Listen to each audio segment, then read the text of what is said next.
मैंने शुरुआत में जब पाप की विवेचना की थी तब पहले ही दिन कहा था, पाप हमारी आध्यात्मिक प्रगति में सबसे बड़ी बाधा है, क्योंकि वह हमारी आत्मा का पतन करता है। जितनी भी नकारात्मकताएं और दुर्बलताएं हैं, क्षुद्र वृत्तियां हैं, वे सब हमारे आध्यात्मिक विकास के अवरोधक हैं, बाधा हैं, रोड़े हैं, और वे सब पाप हैं। इनसे मुझे बचना है और इनको मुझे त्यागना है। बस ये सब सहज होगा अगर अंतर मन में बात बैठ जाए, ये पाप है। ठीक वैसे ही जैसे किसी की हत्या करने पर तुम्हारे मन में ग्लानि होती है, हत्या करने की बात तो दूर, हत्या हो जाने पर तुम्हारे मन में ग्लानि होती है। कोई अनैतिक कर्म कर लेने पर तुम्हारे मन में ग्लानि होती है। वैसी आकुलता होने पर मन में ग्लानि होनी चाहिए, पश्चाताप होना चाहिए, और अभिमान आने पर मन में पश्चाताप होना चाहिए, आवेश आने पर मन में पश्चाताप होना चाहिए, आसक्ति उमड़ने में मन में पश्चाताप होना चाहिए, तभी ये साफ होंगे। आता है मन में ऐसा भाव,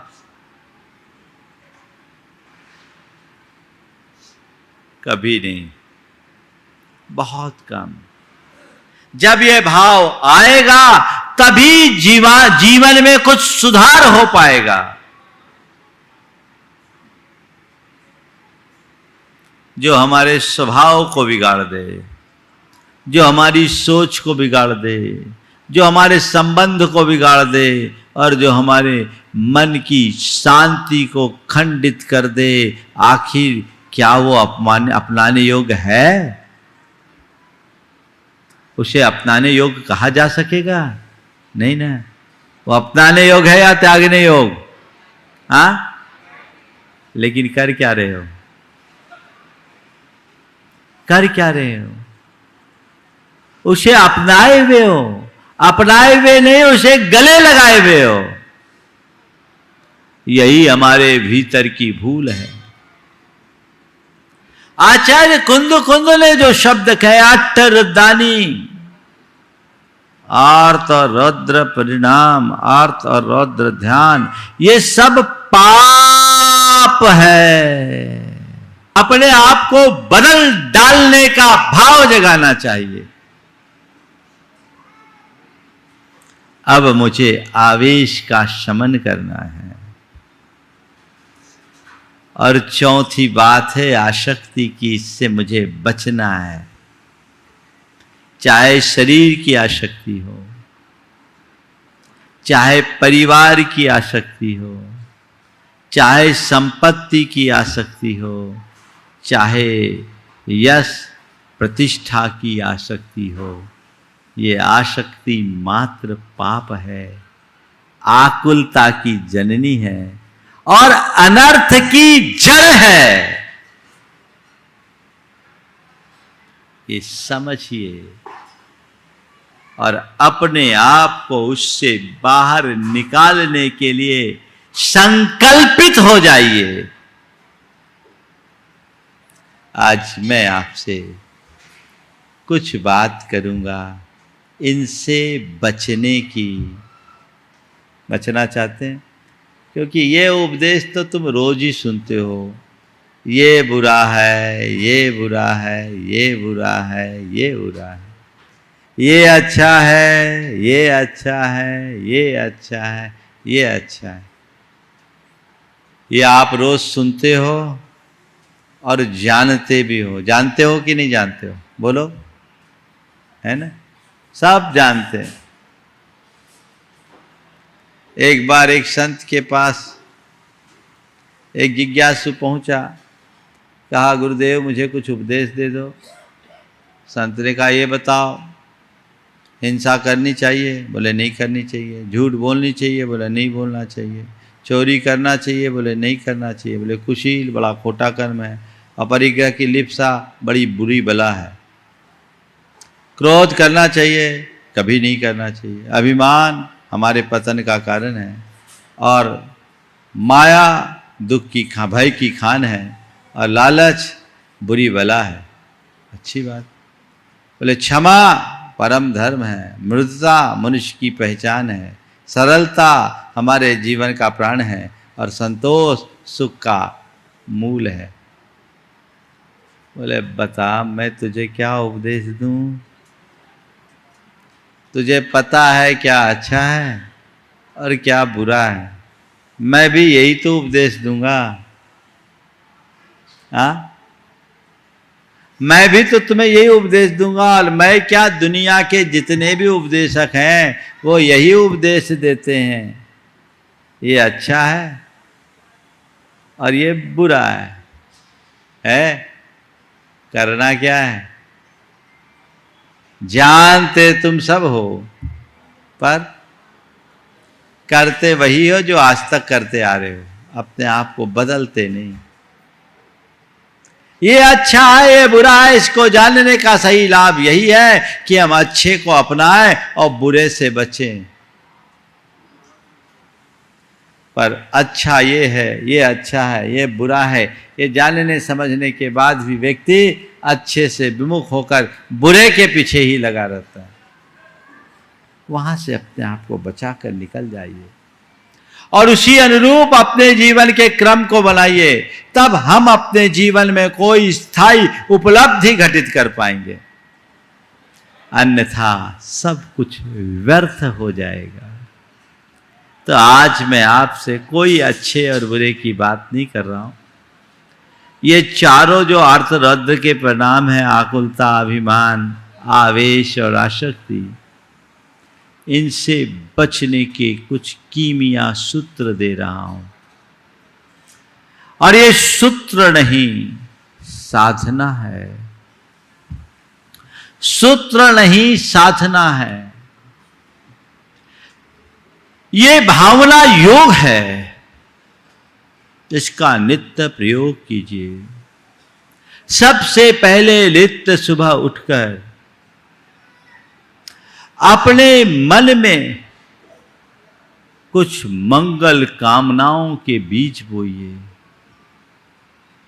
प्रभु परमात्मा और प्रकृति से स्वयं को सहज, शांत, स्वस्थ और समर्थ बनाने की, सकारात्मक बनाए रखने की, सशक्त बनाए रखने की प्रार्थना कीजिए, मंगल कामना कीजिए। कुछ विधेयक वाक्य अपने सामने रखिए और प्रभु से प्रार्थना कीजिए, हे प्रभु मुझे ऐसी शक्ति दे कि मैं आज पूरे दिन सहज रह सकूं, मैं शांत रह सकूं, मैं सकारात्मक रह सकूं, मैं संयम रख सकूं। ये भाव अपने अंदर गहरा बना लीजिए। फिर दूसरे क्रम में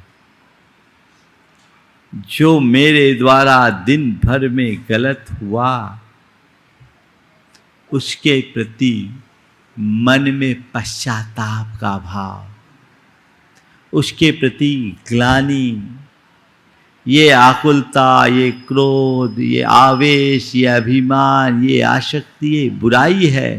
क्रोध, मान, माया, लोभ, ये सब पाप है और मैं अपने पूर्व के संस्कार से प्रेरित होकर अनेक बार इन आवेगों में बहा हूं।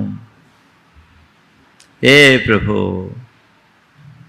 आज मैंने जो भी मन से बुरा सोचा, वचनों से जो भी बुरा बोला और शरीर से जो भी बुरा किया, उसका मुझे घोर पश्चाताप है। मेरे मन में उसके प्रति प्रगाढ़ ग्लानि है और वो ग्लानि का अनुभव करिए।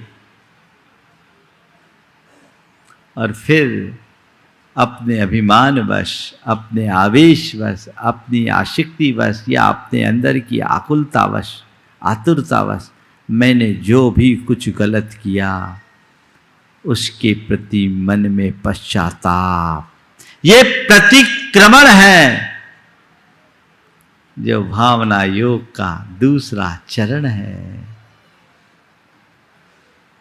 पाप से बचने का सशक्त माध्यम पाप से बचने का नहीं, पाप मुक्त और दुख मुक्त होने का सशक्त माध्यम